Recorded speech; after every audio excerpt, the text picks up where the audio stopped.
요한일서 1장 5절부터 7절까지 여러분 신약성경 388절의 말씀을 보도록 하겠습니다. 찾으신 줄 알고 제가 읽겠습니다. 우리가 그에게서 듣고 너희에게 전하는 소식은 이것이니 곧 하나님은 빛이시라.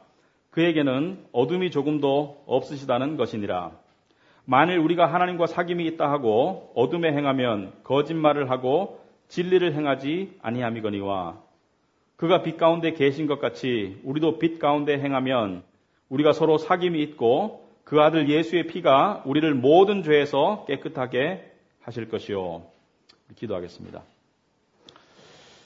하나님 아버지 감사합니다. 우리가 긴 추석 연휴를 보내고 또 주일을 맞아서 하나님의 전에 모였습니다. 우리가 육적으로는 많이 먹고 또 여러 가지 또 쉼도 가지고 또 좋은 시간을 가졌습니다. 하지만 그런 가운데 우리 영이 또 고갈된 상태에 있는 그런 경우도 있을 것입니다. 아버지 하나님, 우리가 영적으로도 배부를 수 있도록 인도하옵소서. 우리 영적으로도 충만할 수 있도록 인도하옵시고 또 오늘 말씀의 공급을 통해서 우리가 다시 한번 복음의 진리로 우리의 마음이 돌아갈 수 있도록 인도하옵시고 이 복음의 능력과 이 복음의 은혜의 깊이를 좀 더 깨달아서 우리가 복음에 매료되고 또 복음을 사모하고 또 복음을 살아가는 그러한 성도의 삶을 살 수 있도록 인도하옵시고 특별히 다음 주에 세상에 또 나아갑니다. 세상에 나아가기 전에 우리의 믿음이 더욱더 단단해지고 또 준비된 상태로 세상을 이길 수 있도록 하나님께서 인도하옵소서. 예수님 이름으로 기도합나이다. 아멘. 우리 지지난주부터 요한일서를 통해서 이 기독교의 진리 가운데 중요한 진리를 우리가 몇 가지 배우고 있습니다. 그 중에 하나가 이 말씀에 관한 것. 하나님의 말씀은 창조 때부터 같이 계셨고 하나님께서 말씀을 통해서 당신을 나타내셨을 뿐만이 아니라 말씀과 하나님은 동일하시고 이 생명의 말씀이 육신으로 오신 것이 바로 예수 그리스도다. 그래서 요한복음 1장 14절에 말씀이 육신이 되어 우리 가운데 거하심에 이렇게 되어 있습니다. 말씀이 육신이 되어 오신 것이 예수 그리스도이고 이 말씀을 통해서 하나님과 만나고 사귀는 것이 우리 신앙생활이다라고 말씀드렸고 오늘은 이 사귐이 어떠한 사귐이 진정한 사귐인가? 하나님과의 사귐이라는 것은 어떠한 것이 진정한 사귐이고 이 진정한 사귐에 나타나는 증거는 무엇인가라는 것을 우리가 살펴볼 것입니다. 굉장히 중요한 주제입니다. 왜냐하면 이 많은 사람들이 교회를 다니지만 이 교회를 다니면서 하나님과의 사귐에 대해서는 애매하게 다니는 분들이 상당히 많이 있습니다. 하나님과 사귐과 교제에 관해서는 확신이 없는 상태에서 그냥 애매하게 하나님이 나와 사귀고 있겠거늘 이렇게 애매하게 생각하시는 분들이 많은데 하나님과의 사귐도 우리 구원만큼 확신할 수 있는 그러한 진리입니다. 여러분 성경에 보시면 요한일서 5장 13절에 보시면 또 증거는 이것이니 하나님 우리에게 영생을 주신 것과 이 생명이 그의 아들 안에 있는 그것이니라. 아들이 있는 자에게는 생명이 있고 그 다음에 하나님의 아들의 이름을 믿는 너희에게 이것을 쓴 것은 너희로 하여금 너희에게 영생이 있음을 알게 하려 함이라라고 말했습니다. 너희에게 영생을 주신 것을 알게 하기 위해서 하나님이 말씀을 쓰셨다. 하나님은 우리가 애매한 가운데, 불확실한 가운데, 두려움 가운데, 애매한 가운데 살기를 원하지 아니하세요. 하나님께서는 우리가 하나님을 믿는 것은 무엇이며 구원을 받는다는 것은 무엇이며 또 하나님과 사귐을 갖는다는 것은 무엇인지에 대한 확실한 생각을 가지고 살기를 원하십니다. 만약에 어떤 분이 구원 죽어봐야지 알지 라고 말하신다면 안 가진 것이나 다름없습니다. 왜냐하면 구원을 받은 사람은 자기가 구원을 받은 것을 알 수밖에 없는 것이 하나님의 확실한 진리입니다. 하나님과의 사귐도 마찬가지죠. 오늘 말하는 하나님과의 사귐도 하나님과의 사귐에 분명한 증거가 있고 하나님과의 사귐에 확실한 모양이 있다는 것을 성경은 이야기하고 있습니다. 그래서 오늘 본문을 통해서 우리는 진정한 하나님과의 사귐이란 무엇인가 그리고 그 진정한 사귐에 나타나는 증거는 무엇인가 어떻게 우리가 그 진정한 사귐이 있는지를 알 수가 있는가 그래서 두 가지를 주로 살펴볼 것입니다. 주로 먼저 진정한 사귐이란 무엇인가 그 다음에 진정한 사귐에 나타나는 증거는 무엇인가? 성경이 진정한 사귐을 이야기한다는 것은 진정한 사귐이 아닌 가짜 사귐도 있다는 것을 이야기하고 있습니다. 그래서 굉장히 중요한 문제입니다. 오늘 5절 말씀해 보시면 이렇게 말하고 있습니다. 우리가 그에게서 듣고 그라는 것은 생명의 말씀 되시는 예수 그리스도 요한이 보고 그 다음에 듣고 만져본 살아계신 생명의 말씀으로부터 들었던 그 말씀에서 듣고 너에게 전하는 소식이 이것이니 곧 하나님은 빛이시라. 하나님은 빛이시라.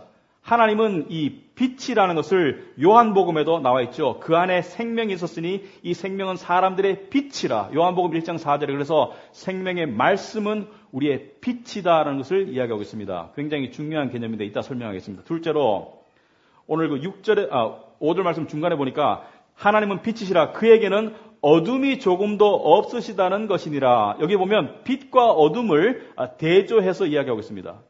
나중에 설명하겠습니다. 빛과 어둠을 대조해서 하나님과의 사귐이 있다면 이러한 것이 사귐이라는 것을 설명하기 위해서 빛과 어둠을 대조하고 있습니다. 그리고 6절에 보니까 만일 우리가 하나님과 사귐이 있다 하고 어둠에 행하면 거짓말을 하고 진리를 행하지 아니함이거니와 그가 빛 가운데 계신 것 같이 우리도 빛 가운데 행하면 우리가 서로 사귐이 있다라고 이야기하고 있습니다. 그러면서 여기 보니까 빛 가운데 행하는 것이 진정한 사귐이고 어두운 가운데 있으면서 하나님과 사귐이 있다고 말하는 것은 가짜라는 것입니다. 그런데 이 두 가지 종류의 삶, 빛 가운데 행하는 삶과 어둠 가운데 행하는 삶을 여러분이 혹시라도 빛 가운데 행하는 삶은 교회에 다니는 것이고 어둠 가운데 행하는 삶은 교회에 안 다니는 삶이다라고 생각하시면 착각입니다. 왜냐하면 둘 다 하나님과 사귐이 있다고 생각하는 사람들이에요. 그죠? 어둠 가운데 있으면서도 하나님과 사귐이 있다고 말하면 거짓말한다는 것이니까 둘 다가 하나님과 사귐이 있다는 것을 전제로 이야기하는 것이기 때문에 이 두 종류의 삶이 어디에 있습니까? 교회 안입니까? 교회 밖입니까? 교회 안에 있는 삶이죠. 교회 안에 있으면서 빛 가운데 하나님과 진정한 사귐을 만들어가는 사람도 있고 교회 안에 있으면서 어둠 가운데 거하면서 하나님과 사귐이 있다고 착각하는 사람도 있다는 것을 이야기하고 있습니다. 자, 그렇다면 여기서 빛과 어둠은 무슨 뜻인가? 하나님에게 조금도 빛이 없다는 것은 무슨 뜻인가? 요한복음 1장에도 똑같은 말을 요한이 하고 있습니다.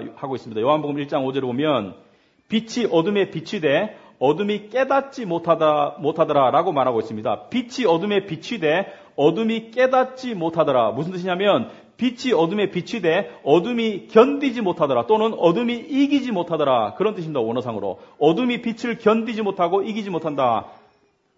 예를 들어서 이 깜깜한 칠흑 같은 암흑 속에 환한 빛이 비추면 어둠이 물러가죠. 이길 수가 없죠.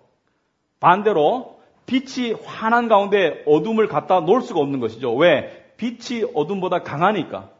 그러므로 어둠이 있는 곳에 빛이 비추면 어둠이 물러가고 이길 수 없다는 것을 이야기하는데 이것은 물론 우리가 눈으로 보는 빛과 눈으로 느끼는 어둠을 이야기하는 것은 아니죠.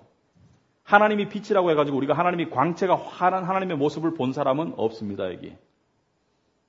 그런데 그렇다면 이 빛과 어둠이 은유적으로 표현하는 실제적인 개념은 무엇인가? 이것이 중요하겠죠. 빛은 무엇이고 어둠은 무엇이냐? 이것이 오늘 설교의 화두입니다. 빛은 무엇이고 어둠은 무엇인가? 우리가 이해를 돕기 위해서 좀 더 성경을 살펴봐야 되겠습니다. 6절에 보니까 만일 우리가 하나님과 사귐이 있다 하고 어둠에 행하면 거짓말을 하고 진리를 행하지 아니함이거니와 그가 빛 가운데 계신 것 같이 우리도 빛 가운데 행하면 이라고 되어 있습니다. 그러므로 교회 안에 두 종류의 신앙생활이 있을 수가 있다. 첫째는 빛 가운데 행하는 신앙생활. 둘째는 어둠 가운데 행하는 신앙생활이 있을 수 있다는 것을 이야기하고 있습니다. 그렇다면 빛은 무엇이고 어둠은 무엇인가? 여기 보면 여전히 어둠 가운데 있으면 하나님과 있다는 거짓말을 하게 된다. 하나님과 사귐이 있다는 거짓말을 하게 된다. 어둠 가운데 있으면서도 하나님과 사귄다고 착각할 수가 있다는 것을 거듭해서 이야기하고 있습니다. 그렇다면 빛 가운데 계신 하나님과 사귀는 것과 어둠 가운데서 하나님과 사귄다고 착각하는 삶은 무엇인가? 이것을 알기 위해서는 빛은 무엇이고 어둠은 무엇을 상징하는지를 알아야 되겠죠. 여러분 성경 속에서 빛은 무엇이고 어둠은 무엇입니까? 예를 들어서 로마서 13장에 보면 12절에 밤이 깊고 낮이 가까웠으니 어둠과 빛을 이야기합니다. 그러므로 우리가 어둠의 일을 벗고 빛의 갑옷을 입자. 낮에와 같이 단정히 행하고 방탕하거나 술 취하지 말며 음란하거나 호색하지 말고 다투거나 시기하지 말라. 여기 보면 어둠은 우리가 어두운 데서 하기 좋아하는 죄를 상징합니다. 그죠? 어둠의 일, 음란하거나 방탕하거나 호색하거나 시기하거나 다투거나 이 어둠은 어둠 가운데 행하는 인간의 죄를 상징한다면 빛은 무엇을 상징하나요? 빛은 선을 상징합니다. 그래서 빛은 선이고 어둠은 죄악이다. 그래서 빛은 하나님은 빛이시라는 것은 그 안에 선으로 가득 차 있고 악은 조금도 없다는 것을 이야기합니다. 그래서 하나님은 빛이시라, 하나님은 선이시고 어둠은 죄악이다. 그런데 이것이 다인가요? 또 다른 중요한 개념이 있습니다. 빛과 어둠의 차이. 또 다른 중요한 개념은 무엇인가? 빛은 결론적으로 말하면 진리입니다. 진리. 오늘 말씀에 나오는 생명의 말씀이 빛이고 이 말씀이 하나님의 진리라고 성경은 이야기하고 있습니다. 요한복음 17장 17절에 보시면 저희를 진리로 거룩하게 하옵소서. 아버지의 말씀은 진리니이다. 이 말씀이 진리고 말씀이 빛이기 때문에 빛은 진리가 되는 것입니다. 그래서 이 빛, 진리는 무슨 일을 하는가? 이 빛과 진리는 이런 일을 합니다. 여러분 주부에 보시면 시편 43편 3절에 보시면 주의 빛과 주의 진리를 보내시어 나를 인도하시고 주의 거룩한 산과 주께서 계시는 곳에 이르게 하소서. 무슨 뜻입니까? 주의 빛과 주의 진리를 보내어서 같은 것이죠. 말씀의 진리와 말씀의 빛을 보내어서 나를 주님께로 인도하옵소서. 주님께로 관계 맺고 사귐이 있도록 인도하옵소서. 그래서 빛은 무엇이라고요? 진리의 말씀이다. 같은 얘기가 시편 119편 105절에 나옵니다. 주의 말씀은 내 발의 등이요 내 길의 빛이니이다. 주의 말씀이 내 발의 등이요 내 길의 빛이니이다. 주의 말씀이 진리가 되어서 나의 발걸음을 비추어 준다라는 것을 말하고 있습니다. 어디로 향하게 하기 위해서? 바로 하나님께로 향하게 하기 위해서. 하나님께로 올바르게 향하게 하기 위해서 하나님께서 주신 것이 바로 말씀이고 바로 진리이다. 그래서 기독교가 처음 생겼을 때 이 크리스찬이란 말이 없었습니다. 크리스찬이란 말이 처음 쓰인 것은 안디옥 교회에서 처음 쓰였습니다. 그런데 기독교가 처음 만들어졌을 때 사람들이 기독교를 뭐라고 불렀나요? 사도행전을 보면 도라고 불렀습니다. 도 닦으세요 하는 도가 아니고 the way, 길이라고 불렀습니다. 길도자를 써서 the way. 무슨 뜻입니까? 진리, 말씀의 빛을 통한 진리를 통해서 참 하나님께로 인도하는 길이 기독교다. 이렇게 해서 기독교를 길이라고 불렀다. 그래서 예수님께서 내가 길이요 진리요 생명이라고 말씀하시는 것은 말씀 대신 당신, 빛 대신 당신을 일컬어서 내가 하나님께로 인도하는 길이다. 그래서 종합하면 어둠은 죄악이고 빛은 선이고 그 다음에 빛이 진리고 길이라면 어둠은 무엇이 됩니까? 어둠은 무지함이 됩니다. 무지함. ignorance. 무지함이 어둠입니다. 빛이 우리를 하나님께로 인도하는 길이라면, 진리의 길이라면 어둠은 모든 어둠 가운데 있는 무지함, 잘못된 길. 그래서 예수님께서 마태복음 15장 14절에 이런 말씀을 하십니다. 맹인이 맹인을 인도하면 둘이 다 구덩이에 빠지리라. 무슨 뜻입니까? 이 맹인은 어디에 있는 맹인들인가요? 교회 안에 있는 맹인들. 누군가요? 진리를 깨닫지 못한 사람이 다른 사람을 인도하면 둘 다 멸망한다는 뜻이죠. 그래서 여기서 말하는 어둠은 눈에 안 보이는 캄캄한 어둠이 아니라 영적인 진리의 빛을 통해서 하나님께로 나아가지 못하는 소경들, 영적 소경들의 상태를 맹인이라고 말한다. 그래서 맹인은 맹인을 인도할 수 없다는 것을 이야기하고 있습니다. 그래서 정리를 해보자면 빛은 선이고 어둠은 악이에요. 그 다음에 빛은 진리의 길이고 어둠은 무지함입니다. 그런데 이 무지함의 정도가 어느 정도냐면 이 어둠 가운데 있으면서 하나님과 사귐이 있다고 말하면, 어둠 가운데 있으면서 하나님과 사귐이 있다고 말하는 것은 그 사람이 거짓말을 하고 싶어서 하는 것이 아닙니다. 그 사람이 왜 그럴까요? 이 무지함의 깊이와 정도가 너무 깊어서 자신이 무지하다는 것을 모르기 때문에 그렇게 말하는 것입니다. 영어로 말하면 I don't know what I don't know. 내가 모르는 것을, 내가 뭘 모르는지를 모르기 때문에 자기는 그것이 옳다고 믿지만 자기만 옳다고 믿을 뿐 아니라 자기가 그 확신에 너무 차서 다른 사람도 자기의 길로 인도하지만 맹인이 맹인을 인도하면 둘 다 구덩이에 빠진다고 성경이 이야기하고 있습니다. 그러므로 우리는 진리를 알아야 되는데, 빛을 알아야 되는데 우리에게는 습성이 있어요. 우리는 두 가지 습성이 있습니다. 첫째는 죄의 길로 가려는 습성과 어둠으로, 두 번째는 무지함에 남아있으려는 습성이 있습니다. 이것을 저는 이렇게 표현하고 있습니다. 고집스러운 무지함. 우리는 고집스럽게도 내 생각에 머물려는 그러한 경향이 있습니다. 하나님과 나와의 관계도 하나님은 이러셔야 돼라는 내 고정관념에서 하나님을 빼지 않으려고 그래요. 벗어나지 못하시게 하려고요. 그래서 우리가 믿는 하나님의 상당 부분이 가짜 하나님이에요, 사실은. 하나님의 형상이 잘못되었어요. 그래서 우리의 무지를 깨트리고 하나님께서는 우리를 말씀의 빛을 통해서 아니야, 이것이 진짜 길이야 라고 우리를 끊임없이 끄집어냅니다. 왜? 우리의 본성이 어두움 가운데 거하기를 원하기 때문에. 이러한 인간의 두 가지 속성을 가장 잘 표현한 것이 예수님의 누가복음 15장에 나오는 두 아들의 비유입니다. 소위 알려진 탕자의 비유. 여러분, 탕자의 비유에 보면 두 아들이 나오죠. 이 두 아들의 비유를 보면 너무나 신비로워요.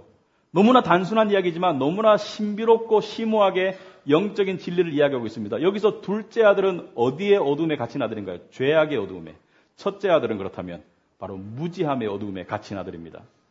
이야기를 살펴보면 이 둘째 아들은 작은 아들 탕자는 여러분 이야기를 잘 아시겠지만 제가 이해를 돕기 위해서 설명하자면 아버지께 유산을 달라고 하죠. 아버지가 돌아가시기 전에 유산을 달라는 것은 굉장히 이 불효막심한 자식이죠. 그 당시의 유산은 자식이 죽어야 줄 수 있는 것이 유산인데, 토지인데, 아버지가 살아있을 때 유산을 달라는 것은 아버지 죽을 때까지 기다릴 수 없으니까 미리 달라는 것이죠. 아버지 죽기를 기다렸지만 아버지가 계속 살아계시니까 유산을 주세요 라고 말하는데 아버지가 유산을 주세요. 그리고 이 아들이 어떻게 했습니까? 그 돈을 가지고 먼 나라에 가가지고 현금화해가지고 거기서 술과 방탕한 이 성으로 다 탕진하고 맙니다. 그래서 거기서 돼지를 치고 정말 돼지 먹이를 자기도 먹어가면서 유대인들은 도저히 상상할 수 없는 그러한 삶을 살다가 이 탕자가 정신을 차리고 돌아와요. 돌아오면서 아버지께 뭐라고 말합니까? 내가 하늘과 아버지께 죄를 지었노라. 그러니까 나는 당신의 아들이 될 자격이 없으니까 당신의 종으로라도 받아줘서 당신 집에서 밥 먹게 해주소서라고 말하는데 아버지가 어떻게 하나요? 아버지가 쫓아나갑니다. 달려나가가지고 아들을 와락 껴안아요. 그리고 종들에게 말합니다. 가서 좋은 옷을 가져와서 입히고 가락지를 끼워라. 좋은 옷과 가락지는 아들의 신분의 상징의 회복이죠. 그 다음에 살찐 송아지를 잡아라. 내 죽었던 아들이 돌아왔으니 내가 얼마나 기쁘냐라고 잔치를 베풉니다. 여러분 보세요. 빛의 상태로 돌아왔어요. 그전에는 아버지와의 사귐이 없었어요, 아들이. 아버지와의 사귐이 있었으면 먼 나라로 안 갔을 것입니다. 그런데 먼 나라에 가서 죄악된 어둠 가운데 살다가 아버지께로 돌아왔는데 아버지께서 이 아들을 아무런 조건 없이 받아주세요. 용서하시고. 여기서 아버지는 누굴 상징합니까? 하나님을 상징하죠. 하나님은 모든 죄인들이 당신과 빛 가운데서 사귐을 얻기를 원하세요. 그리고 무조건적으로 오기를 원하세요. 그런데 이 갈 수 있는 유일한 길이 뭔가요? 회개죠. 예수 그리스도를 믿는 회개. 이 작은 아들이 어떻게 아버지와의 올바른 관계로 돌아갔나요? 바로 회개를 통해서 무엇을 회개했나요? 자기의 죄를 회개했죠. 방탕한 삶, 아버지를 배신했던 삶, 아버지를 몰랐던 삶, 회개를 통해서 아버지를 만나니까 아버지의 사랑과 아버지의 은혜를, 아버지의 무조건적인 받아주심과 용서함을 깨닫게 된 것이죠. 그래서 이때까지 몰랐던 아버지의 모습을 발견하게 된 것이죠. 아버지의 모습은 똑같았어요. 아들이 떠나기 전이나 아들이 돌아온 후나 아버지는 항상 아들을 사랑했었습니다. 차이는 아들이 아버지의 사랑을 처음 깨달은 것이죠. 그래서 빛 가운데 사귐으로 나아오게 된 것입니다. 회개를 통해서. 그래서 이 둘째 아들은 처음으로 아버지의 사랑과 은혜를 본 것입니다. 바로 빛을 본 것이에요. 바로 진리를 본 것이에요. 아하, 우리 아버지와의 관계는 용서와 사랑과 은혜를 통해서 맺어지는 관계구나라는 것을 깨달았습니다. 극적으로. 내 모든 죄가 용서되는 관계구나. 그리고 아무런 조건 없이 나를 받아주는 관계구나. 그리고 은혜의 관계구나. 내가 노력해서 얻을 수 있는 관계가 아니었구나. 여러분 생각해보세요. 이 아들이 노력한 게 뭐였습니까? 돈을 탕진했다고 돈을 벌어왔나요? 아니면은 이 밖에서 아버지를 위해서 뭔가 일을 하고 왔나요? 아니죠. 거지 털털로 그냥 왔어요. 그런데 아버지가 받아주셨다. 그런데 동생의 어두움이 죄악의 어두움이라면 더 중요한 것은, 더 심각한 것은 형의 어두움입니다. 형은 무슨 어둠인가요? 무지함의 어두움. 무엇에 무지한가요, 형은? 형은 아버지와 항상 살았어요. 아버지 집에 늘 거했고 늘 아버지가 시키는 일을 했어요. 형이 나중에 따지죠, 아버지한테. 당신이 명령하신 것 중에 내가 어긴 것이 있냐고. 그런데 아버지와 늘 살았음에도 불구하고 아버지와 올바른 빛의 관계를 누리지를 못해요. 늘 어두움 가운데 있어요. 왜냐하면 그 이유가 이것입니다. 아버지의 은혜는, 하나님 아버지의 은혜는 거저 주어져야 되는 것인데 이 형은 그것을 자기의 노력을 통해서 얻으려고 했기 때문에 얻지를 못했어요. 이게 굉장히 중요한 개념입니다. 굉장히 중요한 진리입니다. 왜냐하면 오늘날 교회 안에 큰아들들이 너무 많아요. 큰아들들이 너무 많아가지고 자기의 노력과 자기의 어떤 행위가 인정받기를 원하고 자기의 행위 때문에 자기의 의가 드러나기를 원하고 자기의 행위 때문에 하나님께서 반대급부로 축복해 주시기를 원해요. 그런데 세상적인 축복이 주어지면 오해하더라고요. 이게 자기의 노력에 따른 대가인 줄 알고. 그리고 그러한 축복이 안 주어지면 화를 내더라고요. 이만큼 노력했는데 왜 하나님은 왜 대가를 지불하지 않으시냐고. 왜 그렇습니까? 이 아버지의 자식을 향한 관계와 자식이 아버지를 대하는 사이는 두 개 완전히 다른 길입니다. 아버지의 자식을 대하는 길은 은혜의 길이에요. 무조건적으로 받아주시는 은혜의 길입니다. 왜냐하면 자식의 노력으로 얻을 수 없는 것이고 자식의 노력으로 얻으려고 한다면 그것은 거래 관계가 되죠. 하나님은 거래 관계를 원하시는 게 아니에요. 하나님은 뭐예요? 은혜의 관계를 원하세요. 그런데 이 큰아들은 그것을 깨닫지 못하고 아버지의 것을 은혜로 받지를 못해요. 그래서 항상 노력하면서 불만하고 불평하죠. 어느 정도냐면 동생이 돌아왔는데 화를 내죠. 동생이 돌아오니까 이 밭에서 일을 하다가 큰아들이 돌아보니까 집에서 잔치 소리가 나는 겁니다. 그래서 종을 불러서 물어보니까 종이 하는 말이 당신의 동생이 돌아와서 아버지가 너무 기뻐서 잔치를 베푼다고 하는데 이 형이 집으로 들어가나요? 안 들어가나요? 안 들어가고 밖에서 버틴깁니다. 생각해 보세요. 옛날에 가장이 잔치를 베푸는데 동네 사람 다 불러 모아서 잔치를 베푸는데 큰아들이 맏아들이 집에 안 들어가고 밖에서 씩씩거리고 있으면 체면이 뭐가 돼요? 완전 잔치에 먹칠하는 것이 되죠. 다른 사람도 아니고 집안 식구가 안 들어오니까. 그래서 아버지가 어떻게 하나요? 아버지가 나가시죠. 그 큰아들에게 나가세요. 아버지가 안 나가도 돼요. 나가세요. 나가셔서 뭐라고 말합니까? 들어오라고 권하세요. 어디에 들어오라고? 은혜의 자리에 들어오라고. 근데 안 들어간다고 버텨요. 왜 안 들어간다고 버텨요? 기준에 맞지 않기 때문에. 이렇게 말합니다. 나는 여러 해 동안 아버지를 섬겨서 아버지의 명령을 어김이 없거늘 내게는 염소 새끼도 한 마리 안 잡아주더니 저 창녀와 아버지의 살림을 다 탕진한 저 당신의 아들이 돌아오니까 살찐 송아지를 잡으시다니 이럴 수가 있습니까? 무슨 뜻입니까? 나는 이만큼 노력했는데 염소 한 마리도 안 줘놓고 저렇게 탕진한 저 죄인이 돌아왔는데 왜 아버지는 살찐 송아지를 잡아주나요? 공평하지 않잖아요? 라고 따지는 것이죠. 인간적으로 말이 되죠. 인간적으로는. 그러나 하나님의 사랑과 은혜는 차원이 다른 것이에요.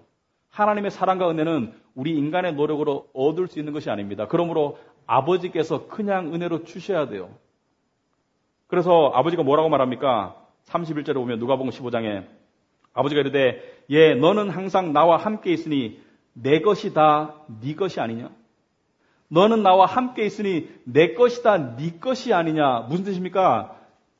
네가 아들로서 그냥 누리면 되는데 왜 너는 그것을 네 노력으로 얻으려고 하기 때문에 못 누리니? 아시겠어요? 우리가 구원을 얻을 때 노력으로 얻었습니까? 아니죠. 하나님이 거저 주셨잖아요. 하나님의 용서를 노력해서 얻었나요? 아니죠. 노력하면 할수록 용서 못 받아요. 거저 주셨잖아요. 그렇다면 잘 들으세요. 여러분이 지금 하나님과 관계를 맺고 나가시죠.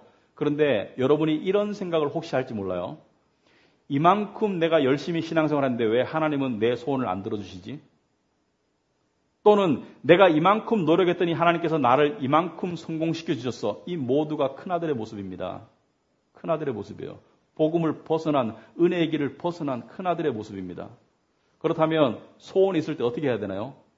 일하지 말아야 되나요? 여러분 성경에 보세요. 여러분이 원하는 것을, 여러분이 원하는 소망이 있을 때, 간절한 갈망이 있을 때 성경에 열심히 노력해라, 열심히 일해라 이렇게 되어 있나요? 아니죠. 구하라 이렇게 되어 있죠. 구하라. 무슨 뜻입니까? 두드리라.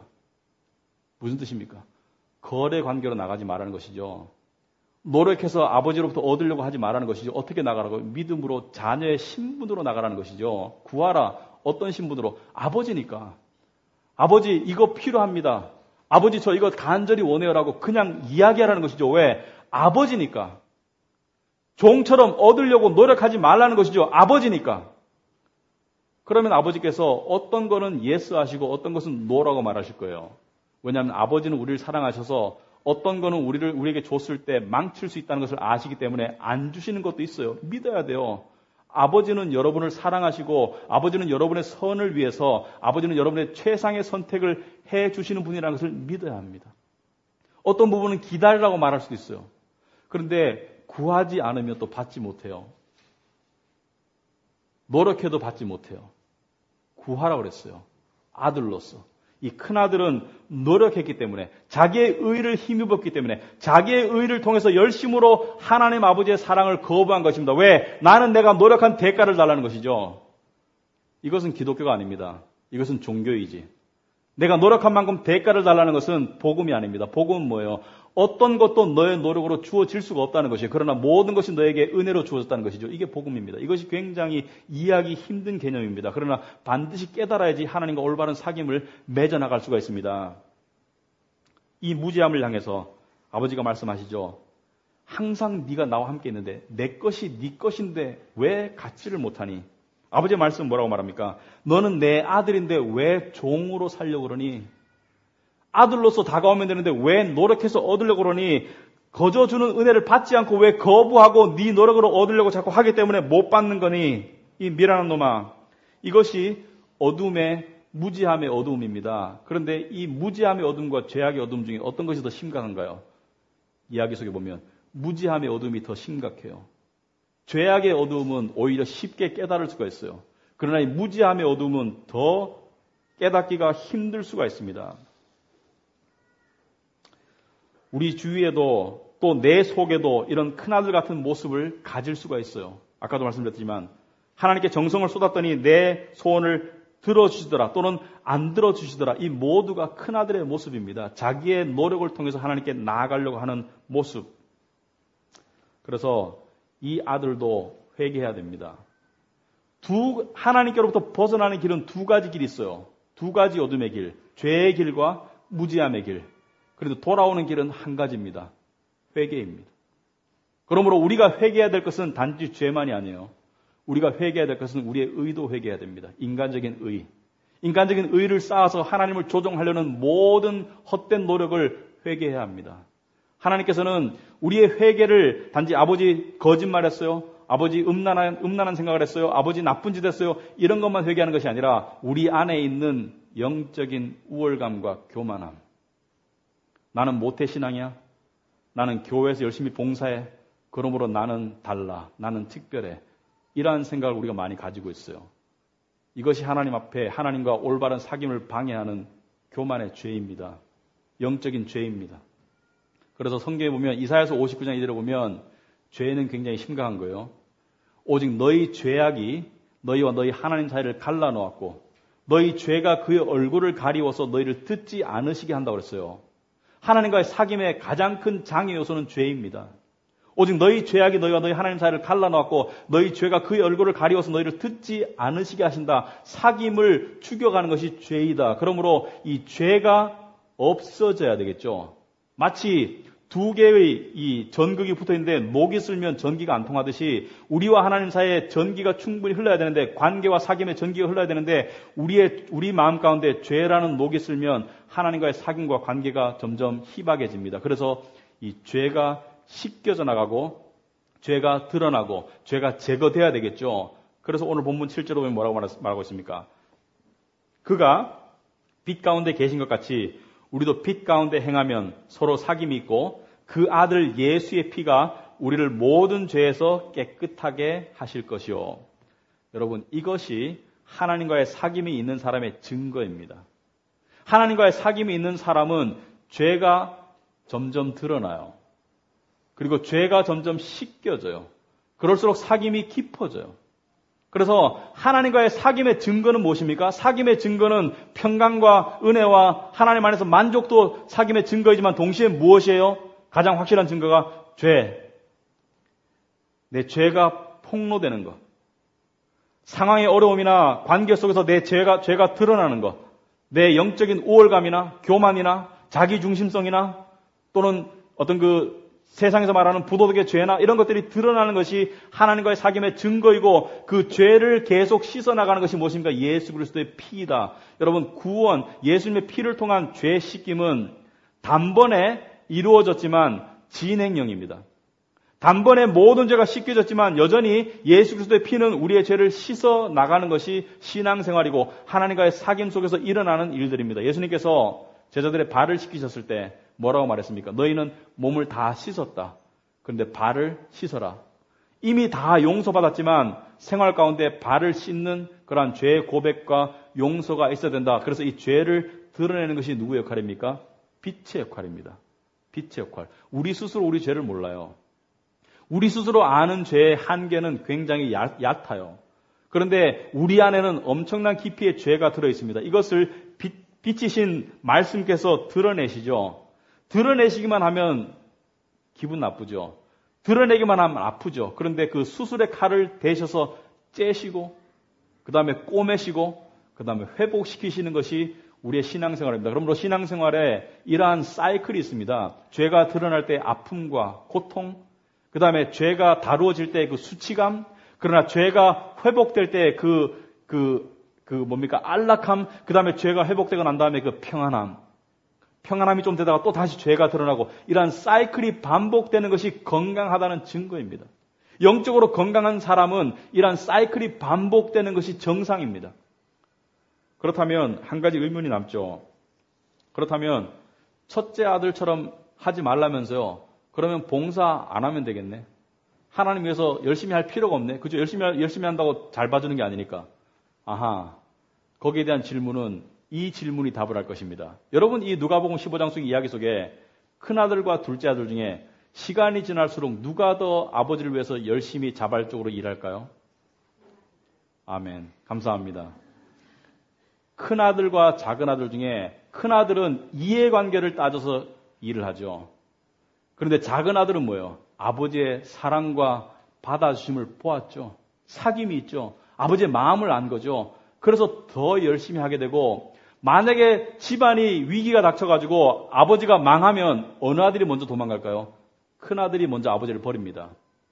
작은아들은 아버지를 안 버려요. 왜? 아버지와 하나가 돼가기 때문에. 아버지와 사귐이 있기 때문에. 그러므로 작은아들이 더 희생적이에요. 처음에는 작은아들이 망나니 같지만 작은아들이 더 희생적입니다. 근데 교회 안에서 큰아들들을 만들어내면 교회가 빨리 부흥할 수 있어요.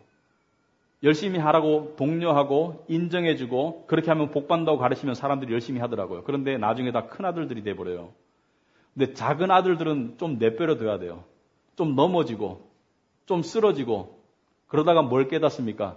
하나님 아버지의 사랑과 은혜를 깨달으면 폭발적으로 변하는 날이 옵니다. 진짜 믿음이 있으면.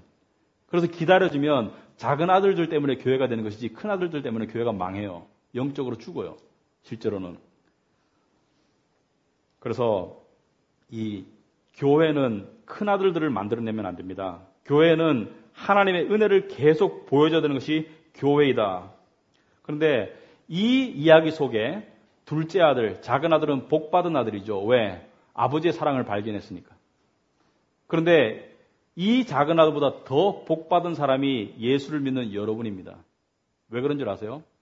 이 이야기 속의 작은 아들은 아버지의 사랑은 듬뿍 받았지만 형한테부터는 완전히 무시당했죠. 형은 오니까 막 손가락질하고 자기 동생이라고 부르지도 않아요. 이 탕자와 같은 창녀와 모든 재산을 탕진한 당신의 아들이라고 그러지. 나랑은 관계가 없다는 거예요. 나는 이런 놈하고 관계가 없다는 것입니다. 완전히 무시하죠. 왜? 나는 의인이고 이 사람은 죄인이니까. 그래서 이 형은 동생이 오는 것이 반갑지도 않아요. 왜? 동생이 와가지고 자기 유산을 또 나눠야 가져야 되니까. 그리고 정말 동생을 생각하는 형이었다면 이 동생이 먼 타국 땅에서 고생할 때 동생을 찾아갔을 거예요. 얼마나 이놈이 고생하는지 가서 집으로 데려오려고. 그런데 형은 동생을 찾을 생각도 안 했고 동생이 왔을 때 오히려 분개하죠. 왔다고. 그런데 여러분이 예수 그리스도를 믿는다면 여러분에게는 여러분을 무조건적으로 받아주신 하나님 아버지만 계신 것이 아닙니다. 여러분에게 누가 있습니까? 여러분에게 여러분의 형님, 큰 오빠, 예수 그리스도가 있죠. 여러분 생각해 보세요. 우리의 큰형님이고 우리의 큰오빠인 예수 그리스도는 우리가 죄악된 세상 가운데서 괴로워하고 아파하고 죄와 사망 가운데 뒹굴 때 어떻게 했나요? 그냥 집에서 기다렸나요? 우리가 오지 못하게 방해했나요? 아니죠. 직접 이 땅에 오셨죠. 우리를 찾으러. 그래서 어떻게 했나요? 우리의 죄의 빚 때문에 노예 상태로 살고 있으니까, 사망 가운데 살고 있으니까 형이 이렇게 말했죠. 오빠가, 야 동생아, 내가 다 갚아줄게. 내가 대신 죽어줄게. 이게 복음입니다. 내가 대신 죽고 내가 대신 십자가에 매달릴 테니까 너는 집으로 가. 나는 여기서 십자가에 매달릴 테니까. 이게 우리의 큰형님, 큰오빠 예수 그리스도죠. 그러므로 우리에게는 누가 있나요? 우리에게는 우리를 사랑하시는 하나님 아버지, 우리를 받아주신 하나님 아버지와 더불어서 우리를 함께 사랑하시고 그 아버지께 되돌아가게 하기 위해서 우리의 모든 빚을 갚아주신 예수 그리스도가 우리의 큰형님이죠. 그러므로 우리는 하나님을 예배하는 것입니다. 그러므로 우리는 하나님을 사랑하는 것이고, 그러므로 우리가 하나님과 사귐이 있는 것이죠. 이것이 복음입니다. 여러분, 복음은 너무나 놀라워요. 복음은 우리의 딱딱한 가슴을 깰 수 있습니다. 복음은 우리의 교만한 가슴을 낮출 수가 있어요. 복음은 우리의 얼어붙은 심장을 녹일 수가 있습니다. 그리고 복음은 우리를 진짜 변화시킬 수가 있어요. 5년 전의 나의 모습과 10년 전의 나의 모습과 지금의 나의 모습이 다를 수 있는 유일한 이유는 바로 이 복음 때문입니다. 나의 마음을 녹이고 나의 심장을 바꿔주는 이 복음 때문에. 그러므로 우리 기독교인의 삶 가운데 죄와 회개는 빠져서는 안 될 단어입니다. 오늘날 많은 교회들이 죄와 회개를 빼고 성공과 축복을 넣었더라고요. 여러분, 성공과 축복을 넣으면 큰아들들을 만들어내요. 죄와 회개가 들어가야지 진정한 크리스찬을 만들어낼 수가 있습니다. 여러분, 하나님이 그렇다 해가지고 하나님 여러분을 축복 안 하신다는 게 아니에요. 솔직히 말하면 중요한 축복은 다 받았잖아요. 구원도, 양자됨도, 받아주심도, 천국도, 중요한 것은 이미 다 받았잖아요. 우리가 몰라서 문제이지, 못 깨달아서 문제이지. 그리고 하나님께서 약속하셨잖아요. 들의 꽃도 입히고 공중에 나는 새도 내가 먹이는데 하물며 너희일까 보냐, 믿음이 적은 자들아. 노력할 필요 없어요. 하나님이 다 해주신대요. 우리가 할 것은 무엇입니까? 우리가 할 것은 아버지 앞에 아버지와 사귀는 것이죠. 그리고 죄를 고백하는 것이죠. 그리고 씻음 받는 것이죠. 그것을 체험함으로 말미암아 우리는 무엇이 깊어갑니까? 아버지의 사랑에 대한 이해와 동시에 아버지를 사랑하는 마음이 깊어가죠. 여러분, 중요한 진리가 하나 있습니다. 성경 가운데. 예수님이 뭐라고 그러셨나요? 자기 발밑에 향유 옥합을 깬 창녀 여인을 향해서 뭐라고 그러셨나요? 사함을 많이 받은 자는 많이 사랑하고 용서함을 적게 받은 자는 적게 사랑한다고. 그렇다 해가지고 가서 죄를 많이 지으라는 것이 아닙니다. 우리 안에는 이미 평생을 용서받아도 다 용서받지 못할 죄가 있습니다. 이 죄를 용서함을 계속 체험하는 사람, 어떻게? 빛 대신 말씀의 조명으로 말미암아, 빛의 조명으로 말미암아 깨닫고 회개하고 치유받는 것을 체험하면 할수록 하나님의 사랑을 더 알게 되고 동시에 하나님을 더 사랑할 수 있어요. 하나님을 사랑할 수 있는 유일한 길은 바로 이 길밖에 없습니다. 그래서 여기 보면 사귐이 있는 자에게는 뭐가 있다고요? 예수의 피가 우리를 모든 죄에서 깨끗하게 하실 것이요. 미래형입니다. 미래형 하실 것이요. 이러한 역사가 우리 삶 가운데 일어나는 것이 복음의 삶이고 그러한 역사가 일어나는 공동체가 복음의 공동체입니다. 그러므로 여러분과 저는 날마다 결심해야 됩니다. 우리는 어두운 가운데 거하려는 습성과 유혹을 뿌리쳐야 됩니다. 특별히 잘못된 가르침을 멀리해야 되고 세상의 유혹을 멀리해야 됩니다. 그리고 어디로 나가야 됩니까? 빛 가운데로. 근데 빛 가운데로 나가는 것이 항상 쉽지가 않아요. 왜? 환한 빛이 비출 때 눈부심이 너무 커요. 그리고 빛이 나의 내면의 어두운 것을 비출 때 그 수치감이 너무 깊어요. 그러나 나가야 됩니다. 무엇을 믿고? 하나님의 은혜를 믿고. 하나님은 다 아세요. 우리 안에 있는 어둠을 다 아세요. 그런데 우리를 이미 다 구원하셨어요.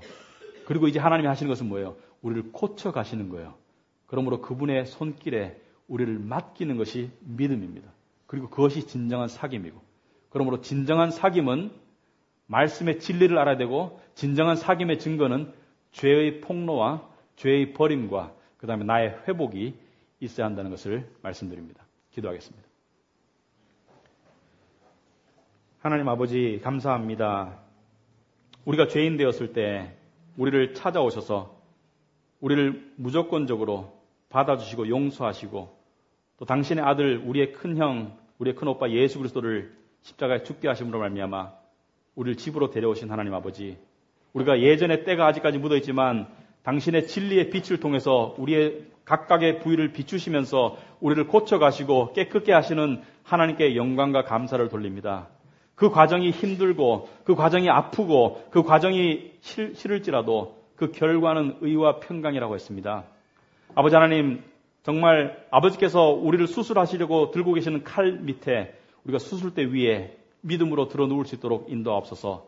그러므로 말미암아 우리가 고침받고 하나님과 더 깊은 사귐의 길로 나아가도록 하시고 이 말씀의 진리의 조명을 통해서 우리가 아버지께 늘 나아가는 당신의 아들과 딸들이 될 수 있도록 인도하옵소서. 예수님 이름으로 기도합나이다.